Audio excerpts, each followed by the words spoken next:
What's up, y'all? My name is Marty P. Welcome to Marty P Mornings, where I summarize a chapter from the Bible and I let y'all know what I think about it. If y'all have different views or ideas, don't be afraid to drop comments. If y'all just feeling it, drop likes below. So today I will be summarizing 2 Kings chapter 3. Let's go back. A few chapters ago we were talking about Ahab. God just gave up on him. He died. His blood was being licked up by dogs. After that, Ahijah, his son. Ahijah was king, fell through the floor of his palace, injured himself. He tried to inquire Baal, this god, the idol, if he's going to be better or not. And God just stepped in and was like, oh, so you can't ask me? Because of that, you dead. And because he didn't have any kids, now we're down to this dude named Joram. We're going to call him Joe. Now, the thing about Joe was he did not worship Baal anymore. He was like, bumping, I'm not worshiping Baal. I'm going to worship God, which is good. But what ended up happening was he didn't worship God the way that he was supposed to. I'm not sure if y'all caught up with this. J-Bone, way back in the day, J-Bone, he kind of went left when he started worshiping God. Joe is worshiping God like J-Bone was. It's good that he got away from Baal, but he's still not there yet. Let's say like God's right here, Baal was right here. He just ended up back right here. So it's not like better, it's just the same kind of wrong. But as soon as he got into power, there was this dude named Moab. Moab, he was the king of this whole other kingdom, and his job was to give Israel, Joe, 100,000 sheep and 100,000 goats for their wool. But since Ahab died, he was like, bro, I'm not answering you. You're not Ahab. Where's Ahab at? I'm not answering you. So Joe's like, all right, bet. You don't want to do that? Cool. So he went straight to Jehoshaphat. Jehoshaphat's like, yo, what's up? Bro, they don't respect me like they respect Ahab. We gotta go handle that. Jehoshaphat's like, bet, let's do it. Which way we taking? Joe's like, I'm thinking about taking Edom. Edom is like a whole nother kingdom. Just talking about going through Edom. By going through Edom, they're like, bump it. We might as well just kick it with the king of Edom and his people. So that's what they did. So they ended up going through Edom with the king of Edom. So it's 3 kings now. It's Joe, Jehoshaphat, and the king of Edom. I don't even think they said his name. His name might be Edom. It's a whole bunch of them, and they're going through the desert, and they've been walking through the desert for 7 days, right? On the 7th day, Joe's like, bro, we out of water. Dang, we are out of water. I guess God just wanted us to die in the desert, right? So Jehoshaphat's like, bro, I'm sure you have a man of God amongst your army. Go get somebody. So one of the king's like generals or somebody came up. Oh snap, we got Elijah here. And Elijah was just chilling in the crowd. Let's go get Elijah. He helped out with Eli, because Eli taught Elisha everything he knew. So the 3 kings are like, yo, Elisha, we need you. We trying to, we trying to win this war, and we need some water. So when Elijah steps up to him, he's more like, boy, what am I messing with you for? You don't even believe in the true and living God. Why am I even messing with you? Talking to Joe. I don't even know why I'm looking at you right now. Oh, ugly ass what? Joe was like, bro, we need you. We need you to save these people. We're gonna die if you don't talk to God. I'm only about to ask God to bless y'all because Jehoshaphat's here. He's a real dude. He believes in the true and living God. Bet, thank you. Give me a harp. So he gets a harp, right? And God controls his hands, right, to play this harp. So he's like going in.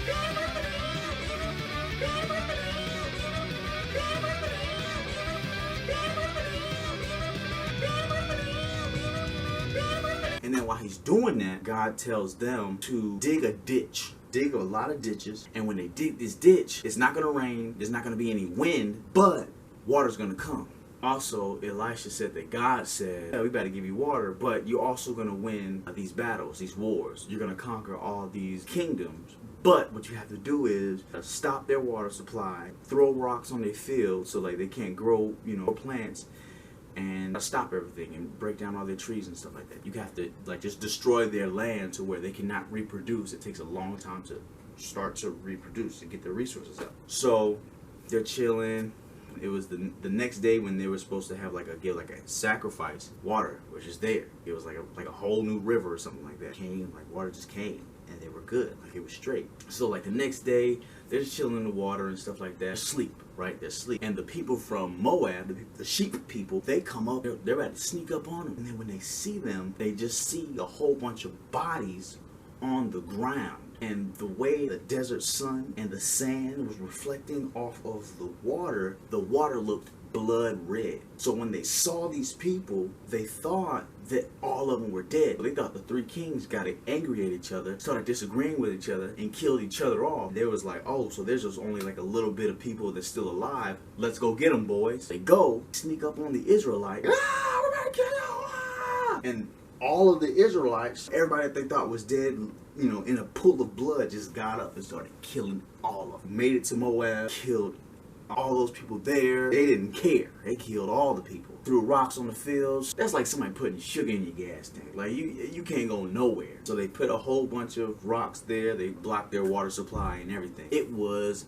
bad. Meanwhile, the king of Moab, he's like, we better do a side attack. So he goes around and ends up at King Edom's spot, right? While he's at King Edom's spot, he has like 7,000 people trying to break down the walls of Edom. So they're breaking down the walls, they're trying to break down the walls. Well, they wasn't getting through. So King Moab, he pulls out this desperate attack. For some magical reason, he's like, you know what?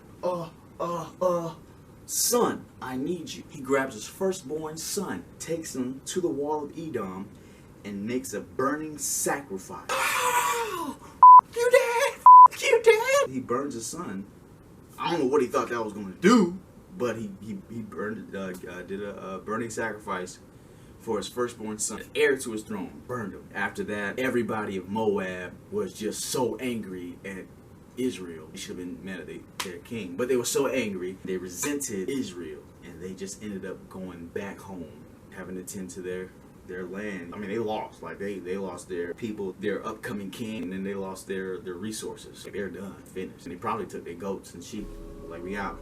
That was it. That's the story. I mean, that's the chapter. So what I got from that was 3 points. 1, it's not about the position that you hold, it's about who you are. Moab, the sheep dude, he stopped serving Israel, Joe, because Ahab wasn't king no more. Elijah decided to help Israel only because Jehoshaphat was standing right there. It was to help Jehoshaphat. Jehoshaphat worshiped the true and living God. That was the only reason why he helped out. 3 kings coming up to you and saying, yo, we need your help, what's up? Imagine 3 presidents, Donald Trump, Putin, and Obama. He's the president of Africa, right? He's the king of Africa, whatever. And they all come up to you and it's like, yo, we need your help. And you look at Trump, look at Putin, but you look at Obama and he's like, and you're like, all right, just because of you, Obama. My brother, he became famous in our town because of a scholarship that he had. He was on TV, radio, he did a lot of stuff, right? He was like, man, all this stuff is happening. What I told him was, it's not about the fame. It's about what you do with that fame that truly matters.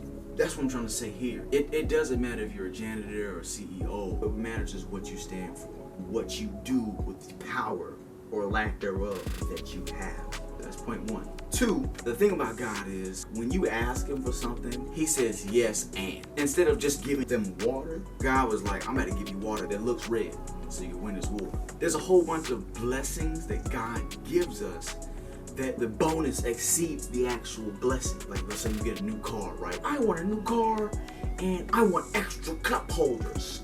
Give me that now. And that's the mindset that we have. If you want extra, you get a percentage of what you already want.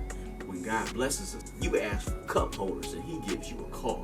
It's just crazy how you ask for water and you have water. And that's just not for this war, it's for continuous, numerous wars, numerous battles. 3rd one is know who you are fighting for. When Elisha was asked to bless the 3 kings in their battle, in their war, he didn't have to do it. He didn't want to do it. He just could have been petty. Elisha, we need you. Off. But he didn't. He stayed and he saved and he blessed the 3 kings, but more importantly, he blessed the people, Edom. Israel, the people that was of Judah. He blessed those people. And in doing so, by not being petty, for that one time, he put a whole bunch of people on to the true and living God. He probably put Job on the true and living God. And Edom, when you have the opportunity to do greatness, don't just be petty and let it go. There's so many lives and so many different people that you can truly bless. So many lives at stake.